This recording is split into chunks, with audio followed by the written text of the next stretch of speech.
Salut mes amis, bienvenue à la maison. Vous connaissez le goulash? Celui-ci sera à la façon de mes voisins du sud au menu goulash américain. Comme le classique, il y aura bien sûr le bœuf. Celui-ci c'est l'angus noir 3A. La pièce de bœuf c'est de l'épaule. Cette pièce de bœuf pèse 1 kg, mais le bœuf haché des autres bouchers fera très bien l'affaire.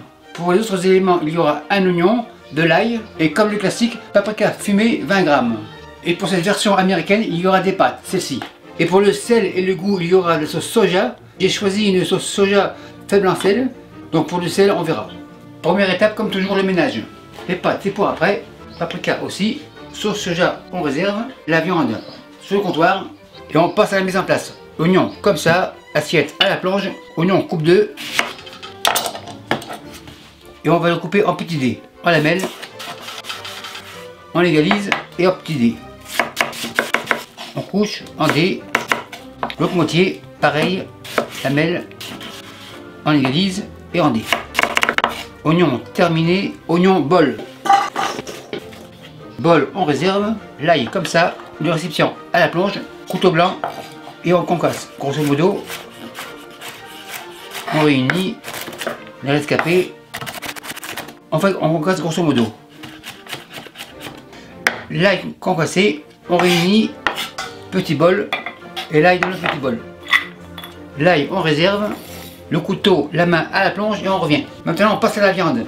La planche sur la planche, angus noir, couteau noir, le bœuf le voilà, bœuf table. On coupe à grosseur de l'entonnoir de la machine.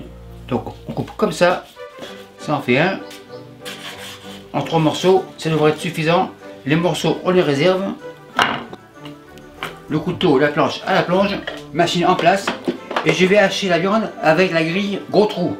Donc c'est haché gros. Le bol arrive, la viande avance et la viande de la machine. Machine tourne.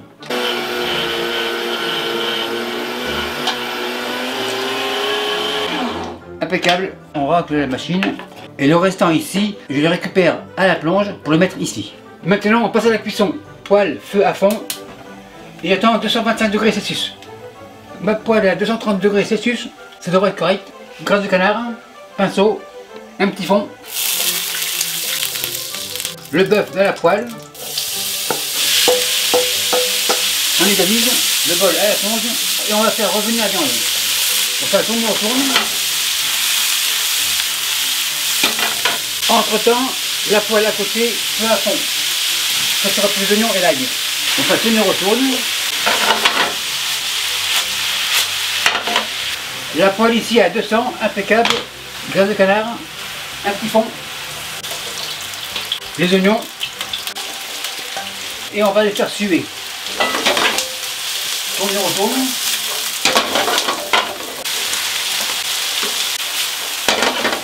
Là il s'ennuie, là il rejoint les oignons. Tourne, on retourne. Et on fait suer le tout. Les oignons suent impeccable. Pour la viande, paprika 20 g, par-ci par-là. On va faire torréfier le paprika. On tourne, on retourne, on égalise.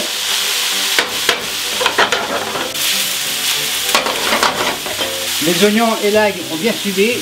Oignon, ail, feu éteint, oignon, ail avec la viande. On égalise. Tourne, on retourne. Pour le sel et le goût, sauce soja. On égalise, tourne et retourne. Super nickel. À ce stade-là, le chaudron avance.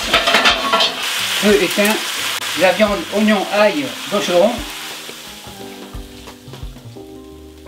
On va rincer la poêle avec le fond brun, louche. En fait, c'est un fond brun de bœuf. On secoue. La poêle est rincée, super nickel. Le bouillon dans le chaudron. Le chaudron avance. Tomate en dés, 1 litre. Spatule, on égalise. Tomate broyée, 1 demi-litre. On égalise. Pour le chaudron, feu à fond. Un peu plus de mouillement. La louche est revenue.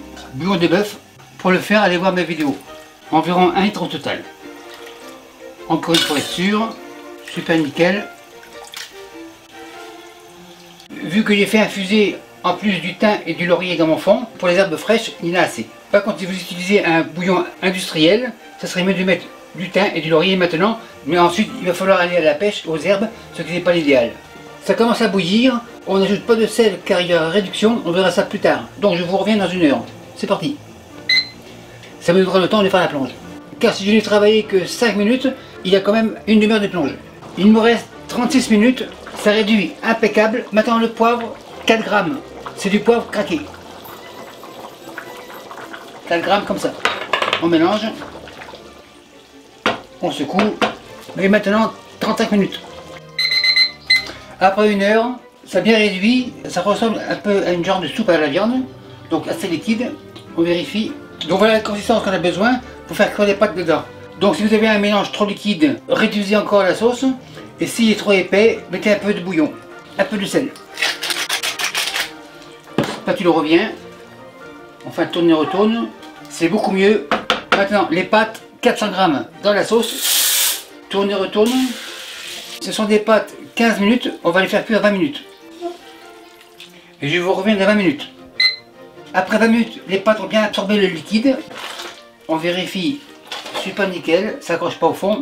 On change d'équipe. Maryse. Les bords on peut les racler. Que ce soit un bonus pour le goût. On mélange. Ça va se dissoudre, pas de problème. Et voilà, c'est prêt.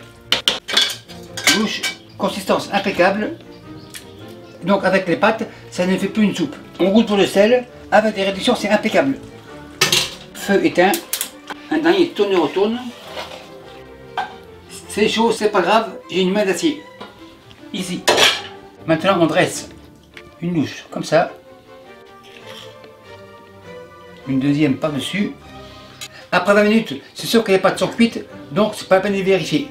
Par contre, les Américains veulent goûter, super nickel. Maître d'hôtel, c'est chaud, c'est prêt, on enlève. Et merci à vous qui me suivez en Californie et pour tenir sur le bail. Salut mes amis, je vous présente mes couteaux. Mes couteaux vous arrivent comme ça à la maison. Chez moi, pas le temps de liser, ils arrivent comme ça. Le caractéristique de mes couteaux, c'est qu'ils ont un manche avec une texture antidérapante, donc idéal pour les mains humides. Ils sont équilibrés, donc des vrais sportifs. Tomate comme ça, petit couteau rouge bien sûr. On teste, super nickel. Couteau au repos, tomate, bol rouge. Après le rouge, on passe au vert. Chou de Bruxelles comme ça, couteau vert bien sûr, et on coupe. Donc avec ce couteau, ce n'est pas la peine d'avoir une mandoline. Carotte arc-en-ciel, le ciel est bleu, couteau bleu. Couteau bleu au repos, carotte arc-en-ciel, bol bleu. Gingembre, assez dur à couper, couteau jaune. Gingembre, bol jaune. On passe au blanc, ail comme ça, couteau blanc. L'ail, bol blanc. Donc comme vous le voyez, ces couteaux sont polyvalents, ils sont bons à tout faire. Mais après plusieurs semaines, il y aura à rectifier le fil du tranchant. C'est-à-dire le fusil, le couteau à 25 degrés, on fait un va-et-vient. Et voilà, le couteau est comme neuf. Et merci à tous ceux qui en ont déjà commandé, et merci à tous les autres.